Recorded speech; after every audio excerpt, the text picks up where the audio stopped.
Esa es la expectativa que tenemos de un cirujano, ¿no? Probablemente ustedes en algún momento vayan a realizar la especialidad, probablemente, cuando vuelvan del SERUMS y postulen a una especialidad, o tal vez ya se dedican a ella, si es que tienen algún familiar, o de alguna manera trabajan a medio tiempo o algo con algún cirujano. Pero la realidad a la que se van a exponer como serumistas, en realidad es totalmente diferente. Y esto de por sí ya es mucho lujo, ¿ya? Porque probablemente les va a tocar algún lugar en el que van a tener que movilizarse muchas horas, no solo en su peque-peque, en su balsita como acá, sino ir a pie, y probablemente estén a 2 o 3 días del lugar civilizado más cercano, del lugar de la capital de provincia o de región desde donde estén. Entonces, más o menos es lo que van a enfrentar, ¿no es cierto? Aquí llevando en su cooler probablemente sus vacunas, yendo a vacunar a algunas comunidades, a caseríos. Van a hacer probablemente un trabajo muy distinto al que hacían en el internado, ¿ya? Este es el lugar donde yo hice el SERUMS, en un lugar que tal vez hayan escuchado, tal vez conozcan, se llama Pamparomás, en el departamento de Ancash, más o menos en ese entonces era 5 horas, 5 horas de Huaraz, quizá un poco más, 5 o 6 horas. Hoy en día ya con las pistas todas totalmente asfaltadas debe ser unas 3 horas de Huaraz. Tenía tanto un acceso desde Huaraz como tenía incluso un acceso desde Chimbote, ¿de acuerdo? ¿Ya? Entonces, un lugar muy bonito, recomendable si lo quieren tener entre sus opciones. 10 puntos, quintil 5 se le llaman, ¿no? 5 o 1 era, no sé, pero uno, ¿no? De extrema pobreza, pero con todos los servicios, un lugar muy acogedor, un clima lindo, un lindo paisaje y con bastante personal trabajando, tanto técnico como de enfermería y de obstetricia, ¿ya? Entonces, ténganlo en consideración. No sé si seguirá teniendo 10 puntos, tal vez ya haya progresado un poco y ya tenga sus 8 puntitos, pero bueno. Entonces aquí me tocó realizar mis SERUMS y era un centro de salud nivel 1-3, o sea, tenía médico, tenía incluso un pequeño laboratorio, tenía obstetriz, tenía enfermera, aunque ahora estamos medio en líos con otras profesiones, ¿no? Pero tenía todo lo necesario, tenía 2 ambulancias, había una, después llegaron 2, así que tenía lo necesario para poder trabajar, ¿ya? Hay algunos mitos que probablemente lo hayan escuchado de ex serumistas, de ex internos, siempre vienen a veces diciendo, sí, me tocó operar una apendicitis, vienen con historias, ¿no? Lo cual es totalmente falso. Tal vez esto era real hace 30 años, tal vez, cuando los médicos generales en provincia realmente solucionaban ciertos problemas muy complejos porque el hospital más cercano estaba a 1 semana. No había ningún tipo de transporte. Quizá alguna vez fue así. Pero hoy en día, por lo menos en los últimos 20 años, esto es absolutamente un mito. No van a operar una apendicitis. Bueno, si tuve que cesarearla de emergencia en mis SERUMS, esto también es absolutamente falso. Es que si alguien les cuenta estas cosas, esto no se hace. Nadie lo hace hoy en día. Primero, que no hay las condiciones básicas para hacerlo, y segundo, que se van presos, por más que sea el lugar. Y a ningún lugar, ningún centro de salud está a más de 12 horas, a más de un día del establecimiento de salud del hospital más cercano. Ya no hay. Ya es cierto que a veces hay derrumbes, hay problemas huaicos, qué sé yo, falta de transporte, pero ya las cosas han cambiado en los últimos años. Así que esto es absolutamente falso, ¿ya? Entonces, ¿cuál es el objetivo de esta clase? Que lo tienen ahí. Primero, lo que van a realizar en cuanto a cirugía.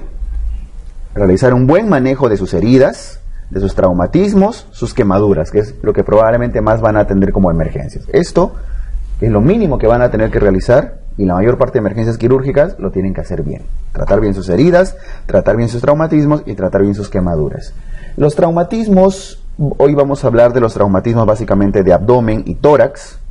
No vamos a hablar de los traumatismos óseos, de traumatología, porque van a tener un taller de traumatología incluyendo una práctica sobre vendajes, colocación de yesos y demás, que creo está para en las últimas fechas también programado, ¿ya? Entonces básicamente quirúrgico, abdomen y tórax, que es lo que vamos a trabajar ahora.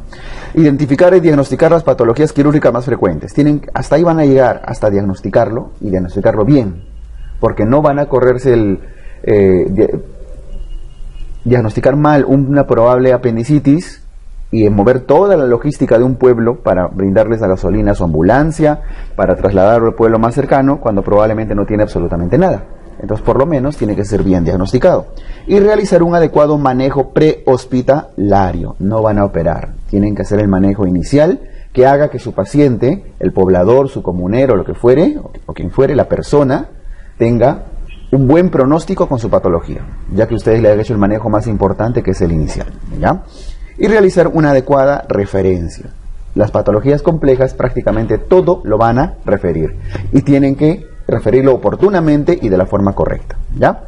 Entonces, ese es el objetivo de esta clase y vamos a empezar primero de esta manera. Tenemos 11 casos clínicos, ya 11 casos así reales, sencillos, pero que nos va a permitir trabajar. Por ejemplo, en este primer caso nos pone un cuadrito a la derecha sobre un caso X, que ahorita lo vamos a leer con detalle, pero qué cosas tienen que investigar, qué cosas tienen que investigar en la familia, qué tienen que investigar en el paciente, en el escenario en el que se encuentran, cuál va a ser su diagnóstico más probable, qué estudios adicionales podrían solicitar dentro de lo que van a tener. De nada sirve que yo les voy a poner acá PCR, una gamografía, ni nada, si no van a tener acceso nunca. Entonces, con lo mínimo que tienen en su centro de salud, que a veces van a poder hacer un hemogramita, van a tener que aprender a hacer hemogramas probablemente, a leerlos, entonces van a ver un microscopio en muchos centros de salud, nivel 1-3, hay microscopios, hasta en 1-2, porque hace 10 años, 12 años, no sé si tal vez ustedes se acuerdan, estaban en el colegio probablemente muchos, un gordito, un presidente que tuvimos, hizo un shock, el famoso shock de inversiones de aquella vez, y hasta las postas más alejadas le compró un microscopio, nadie sabe para qué, nunca se usa, ahí están. Cuando yo fui a hacer mis serums, había un microscopio en mi centro de salud, y estaba en su caja, nunca nadie lo había usado. Había equipos de desfibrilación, había incubadoras, y nunca lo habían sacado ni siquiera de su caja, porque nadie lo sabía siquiera usar. Van a encontrar contadores en algunos lugares, contadores de hemogramas, así que por lo menos un hemograma quizá puedan hacer, incluso hasta 1 gramo. Entonces van a tener que aprender a hacer ciertos procedimientos que les van a salvar la vida y a diagnosticar más rápido, ¿ya? Entonces, ¿qué estudios van a poder solicitar? Y finalmente, ¿cuál va a ser el manejo inicial que van a realizar y qué medidas tomar y qué información darle a los pacientes? Hasta ahorita, en el internado, si bien a muchos internos pues los exponen como carne de cañón y anda, dale la noticia al familiar de lo que tiene, anda, infórmale al familiar, anda, pide las recetas, anda, infórmale que se murió, ¿no es cierto? Usualmente la responsabilidad recae siempre sobre el residente o sobre el médico asistente que estaba a cargo, pero ahora sí va a recaer totalmente sobre ustedes. Entonces tienen que dar información adecuada a los familiares para evitarse todos los problemas que hoy en día tenemos, ¿ya? Entonces cada uno de los casos va a trabajar esto y luego vamos a tener una laminita de una información teórica, ¿ya? Sobre los temas, recuerdo así de unos 5 a 10 minutos de cada tema. No vamos a desarrollar temas todo el tema, porque el objetivo de esta clase no es prepararlos para un examen, ya no es una clase magistral, sino recomendaciones generales, ¿ok? Y en base a esas recomendaciones, en base a la teoría corta, hacer recomendaciones. Muy bien, todos son casos muy sencillos. Por ejemplo, acá dice adolescente de 5 años, pero evidentemente no es un adolescente de 5 años, ¿no? Probablemente quiso decir de 15 años. Ahí pongámosle una pequeña corrección, ¿ya? Es un adolescente de 15 añitos con dolor inespecífico en mesogastrio. Ya van sacando más o menos su diagnóstico, ¿no es cierto? Que horas más tarde se localiza en el cuadrante inferior derecho. Probablemente sea la única información que van a poder sacar, porque en muchos de los lugares a los que van solo hablan quechua. Para eso están llevando un cursito de quechua. Así que por lo menos tienen que saber preguntarle dónde te dolió, ¿no es cierto? Si su nana en Pacha, si su nana en no sé qué cosa y demás cositas que espero que estén yendo a sus talleres de quechua. Entonces, por lo menos es la mínima información que van a tener que sacar. Y luego, dolor a la palpación en dicha zona. ¿Cuál es el diagnóstico? Nos adelantamos. Una probable apendicitis. Es una persona joven, un adolescente, ha habido migración de dolor, al inicio dolía en mesogastrio y horas más tarde se localiza en cuadrante inferior derecho, ¿ya? Y le duele la palpación en el cuadrante inferior derecho. Así que lo más probable es que estén ante una apendicitis. Primer caso y de los más sencillos. Van a diagnosticar varias apendicitis durante el año y van a tener que, en lo posible, ser lo más acertados posibles para no mandarlos a una probable cirugía y que no lo sea, ¿ya? Entonces, ¿qué cosas tienen que investigar si les viene un paciente con esta información de una apendicitis? Porque aquí solo hay información del dolor. ¿Qué tienen que investigar?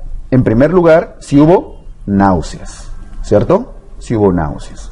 ¿Hubo náuseas? No hubo náuseas. ¿Qué más tienen que investigar? Si hubo fiebre. Fiebre. Ni siquiera tienen el tiempo de evolución acá, porque a veces ni siquiera lo van a tener claro. Fiebre, ¿cierto? Muy bien.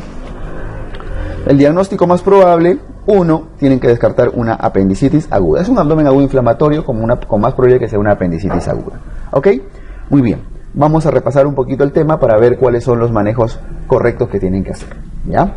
La apendicitis, todos saben que empieza por una obstrucción y tiene 4 fases. Esto lo han visto hasta el cansancio en el internado, ¿no? Una fase congestiva, una fase supurada, una fase gangrenada y una fase perforada. No lo vamos a repetir mucho. Luego de la obstrucción, ¿qué pasa con el apéndice? Luego de la obstrucción de la base apendicular, hay disminución al drenaje venoso y linfático, ¿no es cierto? Es lo primero que ocurre, disminución del flujo linfático y venoso. Por lo tanto, ¿qué pasa con el apéndice? Se ensancha, se distiende. Y al ensancharse el apéndice, ¿qué capa del apéndice se empieza a estirar? La serosa, la capa externa. Y la serosa, no olviden que tiene un peritoneo visceral o parietal. Visceral, ¿cierto? Por lo tanto, estimula un dolor de tipo visceral. ¿Y cómo es el dolor visceral? Difuso, inespecífico, no se tiene claro. Entonces, esto genera un dolor visceral. ¿Cuánto tiempo dura esta fase? Esta fase congestiva, por eso se llama congestiva, porque el apéndice solo se congestiona porque se llena de linfa y sangre venosa. Dura aproximadamente 4 a 6 horas. 6 horas pongamos, ¿ya? Ahorita, en las 6 primeras horas, no hay proliferación bacteriana. No lo hay todavía, solamente se está congestionando. Por lo tanto, ¿ameritaría ponerle antibióticos? No, ¿verdad? No amerita, porque no hay proliferación bacteriana patológica. Solamente se está congestionando. Recién después de estas 6 horas, en la segunda fase, en la supurada, recién viene la proliferación bacteriana. En la fase supurada, que es la segunda fase, proliferación bacteriana. ¿Qué bacterias proliferan al inicio? Gram negativos, o sea, E. coli, ¿sí? En las primeras fases, en las primeras horas. ¿Y qué caracteriza esta fase supurada? Ya también un dolor parietal, un dolor específico, ¿ok? Muy bien, entonces proliferación de bacterias gram negativas en esta fase supurada. ¿Cuánto tiempo dura? Más o menos unas 6 horas también. Sumando en tiempo, ¿cuánto vamos? 12 horas. Luego de las 12 horas, recién viene la disminución de la irrigación arterial. O sea, eso se llama isquemia. Y la isquemia nos lleva a la gangrena y a la necrosis. Por eso se llama la tercera fase gangrenada. ¿A las cuántas horas sospechan que hay gangrena, isquemia? A las 12 horas de evolución, ¿no es cierto? Ya está. ¿Y qué cosa caracteriza a un tejido cuando se está haciendo isquémico clínicamente? Fiebre. La fiebre aparece cuando han pasado las horas y el tejido empieza a hacer isquemia. ¿Ok? ¿Listo? ¿Y cuánto tiempo dura esa fase isquémica antes de poder perforarse? Más o menos 12 horas. 12 horas. Ahora, durante la isquemia está dejando de haber flujo arterial, por lo tanto estamos aún en un estado aerobio o anaerobio. Anaerobio. Por lo tanto, ¿qué bacterias proliferan? Ya no es E. coli. Hay E. coli, pero mucho menos. ¿Qué proliferan? Anaerobios, o sea, bacteroides. Anaerobios, bacteroides frágiles a la cabeza. Muy bien. Y en la fase perforada, ¿qué cosa prolifera después? ¿Ya cuánto tiempo ha pasado para que se perfore un órgano? 24 horas, ¿no es cierto? Entonces, luego de 24 horas, ya no solo el apéndice, sino cualquier órgano puede perforarse. Y en la fase perforada, ¿qué cosa caracteriza clínicamente? El dolor al rebote. El dolor al rebote. Muy bien. Esta es más o menos la evolución y luego vienen ya las complicaciones probables. Las complicaciones ya vienen por la perforación, vienen las peritonitis, los abscesos y demás, que no es objetivo de esta clase describirlos técnicamente, sino ver qué vamos a hacer en el primer nivel. ¿Ok? Listo. Entonces, si ustedes tienen bien claro, recuerdan bien la fisiopatología, su manejo va a ser muy fino y muy correcto. Entonces, en base a esto, ¿qué cosa tenemos que averiguar? En este caso clínico que nos presentó básicamente dolor en fosa ilíaca derecha, si hay náuseas, si hay fiebre y lo más importante, el tiempo de evolución. ¿Ok? Muy bien. Tienen que recordar el tiempo, saber el tiempo de evolución. ¿Qué estudios solicitarían en este caso? ¿O qué buscarían, tratarían? Si su centro de salud, su posta, tiene un mini laboratorio, tiene por lo menos un microscopio y ni siquiera necesitan el contador, pueden palotear, ¿no es cierto? Pueden hacer paloteo de cuántos leucocitos y cuántos abastonados ven por campo. El único punto es que sepan identificar cómo es un leucocito y cómo es un abastonado al microscopio. Ahí ya tienen que ver sus laminitas, ¿no? Sus atlas. Muy bien, entonces lo mínimo que van a poder pedir es un hemograma. Ahora, si no tienen nada, ya caballero va a tener que hacer su diagnóstico completamente clínico, pues, ¿ya? Muy bien, entonces con un hemograma basta. ¿Qué cosa esperarían encontrar en el hemograma? Por lo menos proliferación de leucocitos. Proliferación de leucocitos. Y en lo posible, elevación de los abastonados. Si tienen esos datos, probablemente ya les va a ayudar en el diagnóstico. Ahora, ¿qué hacen si tienen un paciente con dolor en fosa ilíaca derecha? Digamos que tiene todo el cuadro clínico, ha tenido náuseas, posteriormente está haciendo fiebre, cumple con la cronología que estamos hablando. Y esa cronología recibe un nombre, ¿no es cierto? ¿Qué nombre recibe? La cronología de Murphy, ya está. Si su paciente llega así, su adolescente de 15 años que hemos puesto acá, ¿qué es lo primero que tienen que hacer así? Uno recontra uno, hidratar al paciente. Hidratar. ¿Ya? Hidratar a su paciente lo mejor posible, ¿ok? ¿Y cómo van a realizar su hidratación y con qué? No estén usando soluciones polielectrolíticas, que sí van a encontrar en su cosita, sí hay. Aquí se usa simplemente cloruro de sodio. Lo ideal debería ser lactato de Ringer, pero no hay en el Perú eso. Así que caballero, cloruro de sodio. Con cloruro de sodio, NaCl al 0.9% o 9 por 1000, ¿ya? ¿A qué volumen? Ahí tienen que sacar la superficie corporal. Si es un paciente ya mayorcito, ni adolescente, joven o adulto, en lo posible sacar la superficie corporal, la superficie corporal en metros cuadrados. Ya con las fórmulas que hayan aprendido, esto lo van a sacar en internet al toque. ¿Y cuánto van a usar de líquidos? Aproximadamente 2 litros por metro cuadrado. O sea, una hidratación intensiva, fuerte, bien hidratadita, ¿ya? Y si es que es un niño, si les vienen niñitos, en lo posible tienen que hacer una hidratación inicial con 20 mililitros por kilo. A ver, hacemos un ejercicio. ¿Qué pasa si este paciente son flaquitos, pequeñitos generalmente, digamos que pesa 50 kilos, ¿ya? 50 kilos. Si llega el paciente, la mayoría de ellos van a llegar deshidratados. ¿Qué es lo primero que tienen que administrarle? Cloruro. ¿Y qué volumen? 1 litro, ¿no es cierto? 20 mililitros por kilo, por 50 kilos. Entonces lo primero que van a hacer es administración de 1000 cc de cloruro de sodio. ¿En cuánto tiempo? No se lo van a pasar en bolo. Ustedes van a indicar en bolo. Pero ¿en cuánto tiempo va a pasar? En unos 30 minutos como mínimo. Si se lo pasan muy rápido, van a probablemente causar problemas metabólicos, ¿ya? Y luego le van a mantener una hidratación, ¿a qué volumen? A más o menos 2 litros por metro cuadrado por día, ya en 24 horas. O sea, van más o menos calculando su goteo, ¿ok? Digamos que este paciente tiene 1.5 metros cuadrados, ¿cuánto le van a administrar? 3 litros, ¿no es cierto? En 24 horas, ¿cuánto sería? Más o menos 120 mililitros por hora, o sea, 100 a 120 mililitros por hora, ¿ya? De cloruro de sodio. O sea, van a hacer sus indicaciones. Primero una hidratación endovenosa intensa y luego mantienen su goteo. ¿Cómo saben que ustedes están hidratándolo bien? O sea, ya le ponen su vía y plum, lo mandan en la ambulancia, así de frente. No, siempre antes que lo manden, antes que lo refieran, asegúrense que el paciente orine. Tienen que asegurarse que haya diuresis, en lo posible espontáneamente. Ahora, si ya no obtienen diuresis espontáneamente, van a tener que poner una sondita. Así que un punto importante antes que refieran no solo una apendicitis, sino cualquier paciente quirúrgico, es saber que está bien hidratado, ¿ya? Entonces, asegurar una adecuada diuresis. Y una diuresis OK, ¿cuánto es? Aproximadamente 1 mililitro por kilo por hora.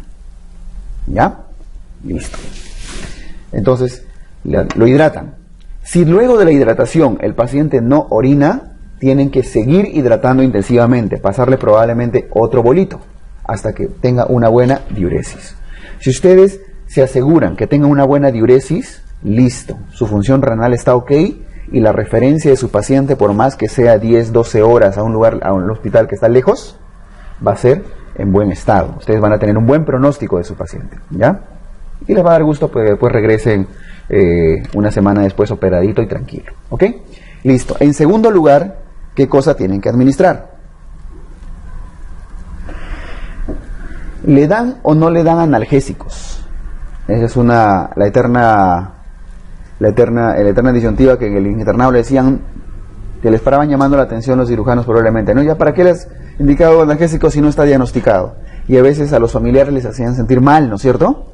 Sí, le di un Panadol. ¿Y tú qué? ¿Eres médico? ¿Quién te dijo? No, mi vecina que me dio farmacéutico, es que le dolía mucho. ¿Y por qué? ¿Por qué le has dado analgésicos? Has hecho mal, hacen sentir mal a las familias, ¿no? Eso está mal. A los pacientes hay que aliviarles el dolor, hay que calmarles la fiebre. Está mal no darles analgésicos a un abdomen agudo. Eso es una mala costumbre que hemos mal aprendido los médicos. ¿Por qué? Los AINES solamente van a aliviar el dolor espontáneo. Y si el dolor, van a aliviar el dolor parietal espontáneo, nada más. No van a aliviar el dolor visceral y no van a aliviar el dolor a la palpación. O sea, si ustedes le dan metamisol, por ejemplo, como analgésico a un paciente, solamente están aliviándole el dolor espontáneo y el paciente va a estar tranquilo. Pero si ustedes lo examinan y lo examinan bien, de la forma correcta, en el lugar correcto, van a seguir manteniendo su McBurney, van a seguir manteniendo su Murphy y demás. Entonces, una recomendación, esto para la vida, y ahora que pues sus pacientes van a depender ahora sí totalmente de ustedes, alivien el dolor a sus pacientes. Con más razón si es que son niños. No hay razón para hacer sufrir a un paciente si es que no le va a causar ningún daño, ¿ya? Además, que los analgésicos, ¿cuánto tiempo duran? No duran más de 4 horas. Un metamisol, su tiempo de vida media importante, que es el tiempo mínimo que les va a durar una referencia a algún lugar. Generalmente va a durar 6-8 horas. Así que, y la carretera son tum, tum, tum, tum, tum, tum, tum. Así que el pobre paciente, si ustedes no les ponen un analgésico, es un sufrimiento muy grande. Y más aún si es que es un niño, 7, 8 años, que van a diagnosticar apendicitis varias ustedes, mándenos con un analgésico, por favor. Un AINE, nada más. Un metamisol, un ketorolaco o algo. ¿Qué es lo que no le van a poner? Un opioide, pues. El opioide sí les va a aliviar el dolor. Ahí sí no van a encontrar McBurney, ahí sí no van a encontrar Lance. Entonces, recomendación, pongan analgésicos. Y el analgésico más seguro, más, digamos, que más van a tener en sus postas, no van a tener ketorolaco ni ketoprofeno, olvídense, ¿ah? Así que toda su vida va a ser diclofenaco y metamisol durante este año. Así que colocan metamisol. ¿A qué dosis? ¿A qué dosis colocaban en el internado? 30 miligramos por kilo de peso. ¿Ya? Y puede ser máximo 1 gramito, pues en todo caso. El 30 miligramos por kilo está hecho para pacientes menores, pequeños. Pero si el paciente tiene 70 kilos, no le van a poner 2 gramos hace rato, ¿no? Póngale con 1 gramito suficiente, le va a aliviar el dolor, va a estar tranquilo y les va a agradecer, ¿ya? Y en tercer lugar, ¿qué cosa tienen que hacer? ¿Le dan o no le dan antibióticos? Eso sí, vale, podrían considerar obviarlo. Si es que están absolutamente seguros de que es una apendicitis, si están seguros, ¿y cómo están seguros? Tiene cronología de Murphy, tiene dolor en fosa ilíaca derecha, tiene la edad, no tiene otros antecedentes, y encima por ahí lograron hacer un hemograma, sí, agréguenle antibióticos. Si no están seguros que es una apendicitis, pueden considerarlo. Entonces, vamos a poner los dos escenarios. Estoy seguro que es una apendicitis. He diagnosticado tantas apendicitis en mi internado que sí estoy seguro. Entonces, estoy seguro, si es una apendicitis, Entonces, ¿qué van a hacer? ¿Qué antibiótico le van a dar? Depende de el tiempo de evolución que tenga. Si tiene menos de 6 horas de evolución, ¿le dan antibióticos? No le dan antibióticos. ¿Por qué? Porque hasta ese momento no hay proliferación bacteriana. Hemos visto hace un ratito en el cuadrito, ¿no es cierto? En el cuadrito teórico. Ahí están solo en su fase congestiva. Si tiene entre 6 a 12 horas aproximadamente, ¿qué antibiótico les van a dar? Para gram negativos. Para gram negativos. Ahora, usen antibióticos de primera línea. No usen antibióticos de amplio espectro. No contribuyan a la resistencia bacteriana. Perdón. Nos hemos mal acostumbrado en el internado a dar ceftriaxona, ciprofloxacino. Hay un hospital X en el Perú que dan ertapenem apenas ingresa el paciente. Lo dan. Hay otros donde de frente dan meropenem. Yo lo he visto en mi internado. En el residentado lo he visto. La sugerencia es que aquí usen lo poquito que van a tener en realidad en su centro de salud. ¿Qué tienen? Gentamicina, cloranfenicol.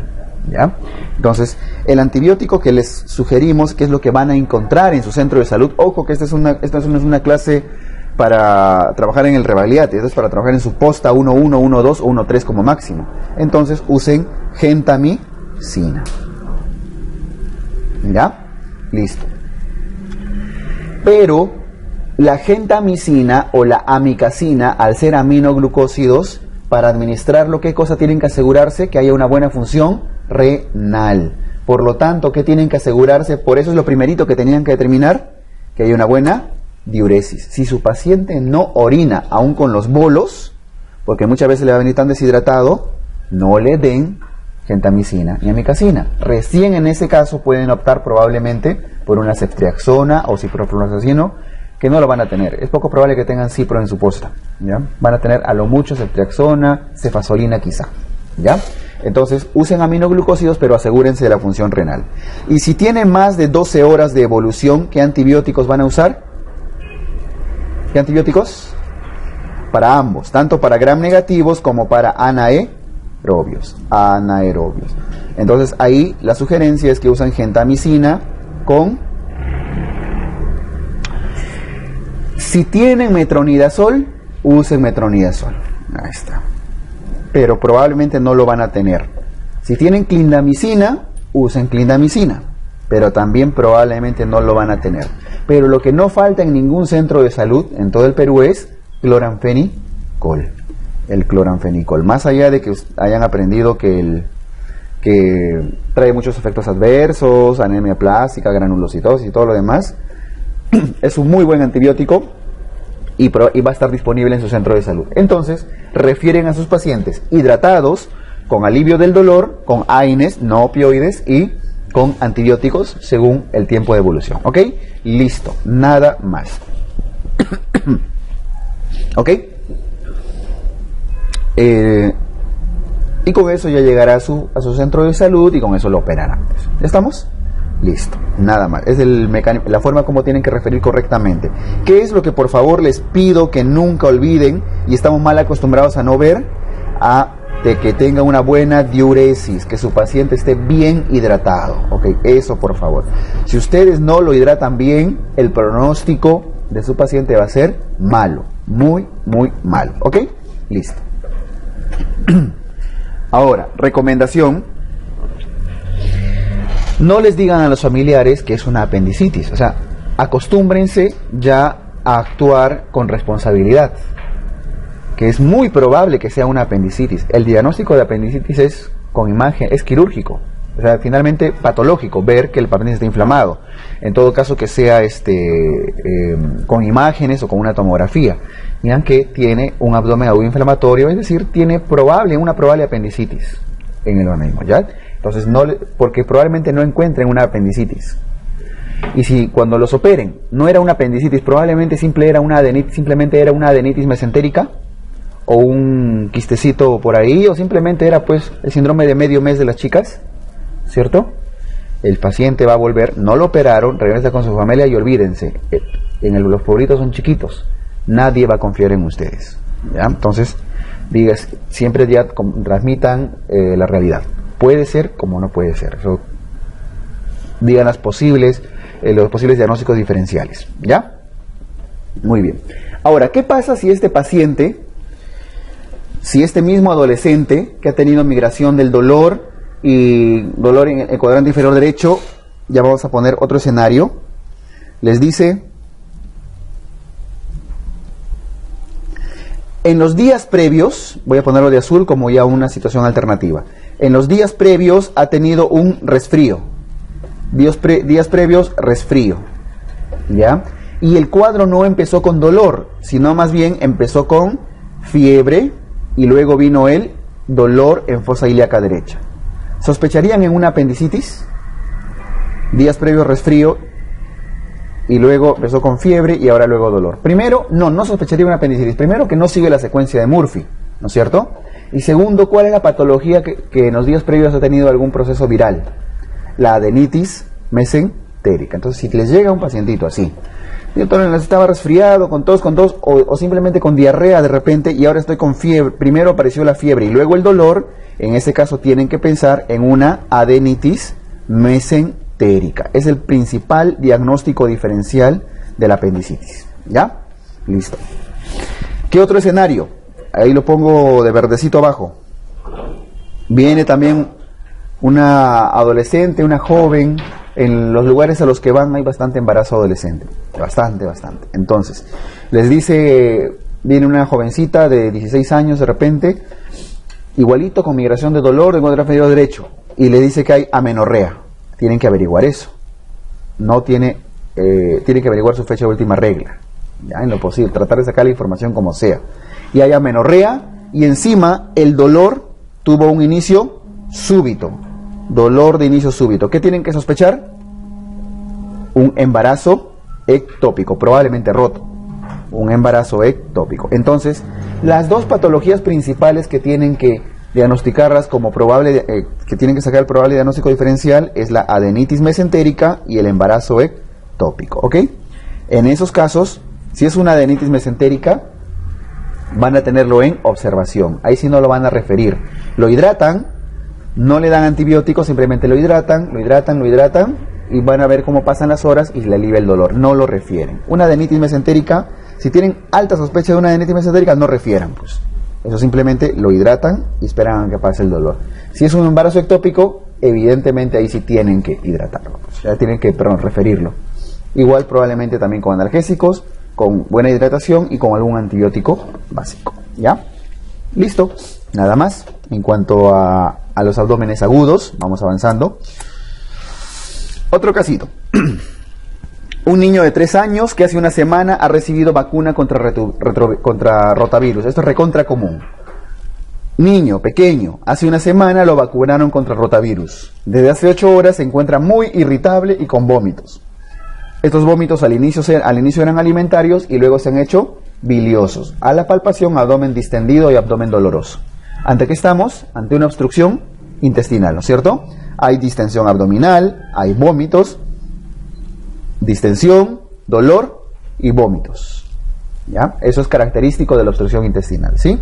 Ahora, obstrucción intestinal en un niño de 3 años, más allá de la vacuna. ¿Cuál es la primera causa de obstrucción en niños? La intususcepción. Intususcepción o invaginación intestinal. Esto lo van a ver con bastante frecuencia. Varios casos de esos van a tener que diagnosticar en sus serums, ¿ya? ¿Y cuál es casi siempre el antecedente? El rota, una infección viral, una infección ya sea por rotavirus, ya sea porque lo vacunaron o ya sea que estuvo con una gastroenteritis.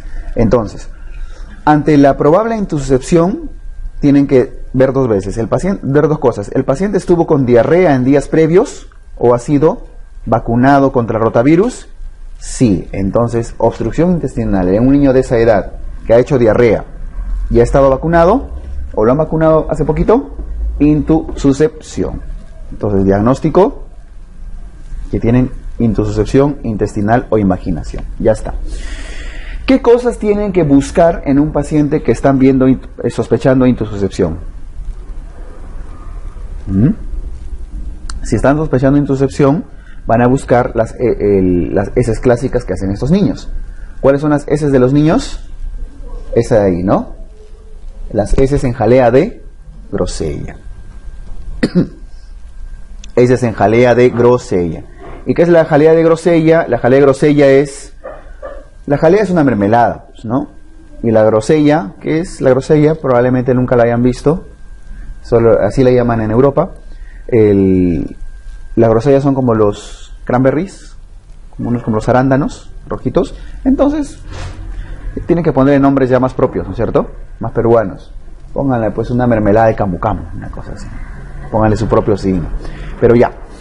Entonces, niño de entre 1 y 3 años que tiene obstrucción intestinal, que ha sido vacunado o ha estado con diarrea en días previos y presenta jalea de grosella, intususcepción intestinal. Por supuesto que no van a poder hacer una ecografía y probablemente tampoco van a poder hacer una radiografía. Pero si ya tiene todas esas características, antecedente, obstrucción intestinal y heces con esas características, y listo, ya está su diagnóstico. ¿Qué estudio van a solicitar? Idealmente ahí harían una ecografía, que sería lo más práctico que podrían hacer, pero no van a tener ecógrafo salvo que ustedes lleven su portátil, ¿cierto? Hay algunos serumistas bien entusiastas que llevan su ecógrafo portátil. Tenía amigos que lo llevaban. Se compraban su ecógrafo y como habían hecho su cursito, su diplomado, aprovechando el pánico y aprovechando el año que no tienen nada que hacer, llevaban su ecógrafo, ¿ya? Y aprovechaban y practicaban sus ecografías. Entonces, bien facilito, si es que por ahí es el caso y ustedes se animan en llevar su ecógrafo portátil. Es más, hoy en día hay no sé si han visto unos transductores portátiles, solo les dan el transductor, es grande, más o menos como esto, que se conecta o como tiene una antenita de Bluetooth y lo conectan a su celular y descargan el aplicativo. Entonces hacen así, un poquito costoso, ¿no? Pero todo es válido. Entonces en su celular están viendo la pantallita, ¿ya? No tiene una resolución tan alta, wow, que van a ver sacar valvulopatías cardíacas con eso, pero por lo menos van a ver ciertos signos. Entonces, considérenlo, todo es válido, porque si hasta la obstetriz hace ecografías ahora, imagínense, ¿no? Entonces, hacen su ecografía si es que pueden y van a encontrar este signo. ¿Cuál es el signo este? El signo de la dona. Como la dona, ¿no? Y que son dos aritos, uno dentro de otro. ¿Y qué significa? Que un intestino está dentro de otro. ¿Qué es la intususcepción? Es cuando la tripa gorda se come la tripa flaca, ¿cierto? La forma más clásica de intususcepción es esta de acá. Esa que está a la izquierda. Cuando el ilion entra en el colon. La iliocólica. El ilion entra en el colon, ven cómo poco a poco va avanzando, se va metiendo más, ahí está. Entonces la mayoría de pacientes vienen, el estadio en el que vienen es este de acá, cuando ya buena parte del ilion se ha metido ya dentro del colon, incluso está arrastrando hasta el ciego y el apéndice. ¿Y dónde hacen su corte de ecografía? Si es que lo pueden hacer, más o menos en el hipocondrio derecho, ¿ya? El hipocondrio derecho, el flanco derecho, aquí hacen su cortecito, una incidencia axial y van a encontrar esa imagen de ahí, una tripa dentro de otra, ¿ya? Ahora, no, pues, ¿cómo se pasa? ¿Cómo voy a llevar mi ecógrafo hasta allá? ¿Qué buscarían para confirmar su diagnóstico? Van a palpar una masa. En el flanco derecho van a encontrar una masita. Ustedes lo palpan y es una masita que parece, ¿han visto las longanizas, las morcillas esas grandes que parecen chorizos grandotes? Así van a encontrar. El signo de la morcilla le llaman, ¿ya? Entonces van a palpar una masa. Entonces ya está, pues les llega a su niño, que lo han vacunado, está con diarrea, con moquito con sangre y obstrucción intestinal, y le palpan una masa y listo, intususcepción intestinal. Y hay un último procedimiento que sí le tienen que hacer de todas maneras. Muchas veces no van a ver las heces en jalea de grosella. ¿Qué les recomiendo que hagan? Siempre, paciente obstruido, niño obstruido, un tacto rectal. Tienen que hacerle tacto rectal. Entonces acá donde dice estudios a solicitar, ¿qué decíamos? Una ecografía, entre comillas, porque probablemente no la van a hacer. Y lo que tienen que hacer siempre es un TR, tacto rectal. ¿Por qué? A veces las heces no salen, pero si ustedes meten el dedito, si es chiquitito, pues meten su meñique si quieren para que no se sientan mal, ya, con su vaselinita siempre, con guante, y con uñas cortas. sacan el dedito y van a encontrar en el guante la jalea de grosella, ¿ya? Entonces, aun cuando no encuentran esa imagen, pueden sentir muchas veces la jalea de grosella. Y a veces se van a dar con la sorpresa que cuando ustedes meten el dedito, sienten un tope, sienten como si fuera una rosquita que están tocando. ¿Qué cosa es? Es el intestino que está a punto de salir. ¿Ven la última imagen de abajo? Como el intestino ya está avanzando en el colon transverso, a veces sigue avanzando y el ilium termina en el recto. Entonces palpan y sienten como un arito duro dentro. Es el ilium que ya está a punto de prolapsar por el recto. Estos ya son los grados más severos de imaginación. Ustedes van a encontrar grados severos, porque antes de que la familia los busque, a ustedes ha pasado por el chamán del pueblo, ha intentado todas sus hierbitas, de hecho le ha dado el aire y todo, así que ustedes van a diagnosticar casos realmente complicados. Y más aún si su serumista anterior, su antecesor, no se hizo querer. Entonces probablemente no confían en el que viene tampoco. A eso van a ver, ¿ya? Consideren comprarse eso, ¿eh? No es un montón. Con su primer sueldito de serumista, como le van a pagar 3 meses juntos no les van a pagar mayo, no les van a pagar junio, no les van a pagar julio, en agosto les van a recibir de 3-4 meses juntos. ¡Plum! ¿Qué hago con todo esto? Ya está. Entonces, ¿qué hacen cuando viene un paciente así? ¿Qué hacen ante una obstrucción intestinal? ¿Qué es lo primero que tienen que hacer con este niño? 1, hidratarlo. Hidratación. Todas las patologías que vamos a ver, todos los casos clínicos, tienen como primera medida la hidratación. La hidratación. ¿Ya está? Ahora, estos son niños pequeños, que la mayoría, y con harta desnutrición en la zona donde van, la mayoría pesa menos de 10 kilos, menos de 15 kilos. ¿Cómo van a hidratar estos niños? Acuérdense de su hidratación en pediatría, aproximadamente entre 100 a 150 mililitros por kilo de peso, más o menos. Eso es en 24 horas. Ya lo dividen pues en cuánto le tiene que entrar por hora y cuánto por minuto si es que lo quieren calcular, ¿ya? Entonces, la recomendación es 100 a 150 mililitros por kilo en 24 horas. Pero previamente siempre su bolito. ¿Cuánto era el bolito? 20 mililitros por kilo. Siempre, igualito que la apendicitis que vimos hace un ratito. Su bolo de 20 mililitros por kilo de cloruro de sodio y luego su hidratación. ¿Qué más le tienen que colocar? En segundo lugar, manejo general de la obstrucción intestinal, una sonda. ¿Orogástrica o nasogástrica? Nasogástrica. ¿Por qué no es orogástrica? La orogástrica solamente en neonatos, recién nacidos, ya en su primer mes de vida. Sonda nasogástrica, siempre. ¿Ok? Listo. Este caso no amerita una sonda rectal. Hay otros tipos de obstrucción que sí amerita que le pongan una sondita rectal. Y en tercer lugar, que tienen que colocarle siempre sus antibióticos. No olviden que estos pacientes probablemente se van a perforar también su intestino, así que tienen que colocarle antibióticos. ¿Qué antibióticos? Igualito para la flora intestinal, tanto intestino delgado como intestino grueso, gram negativos y anaerobios.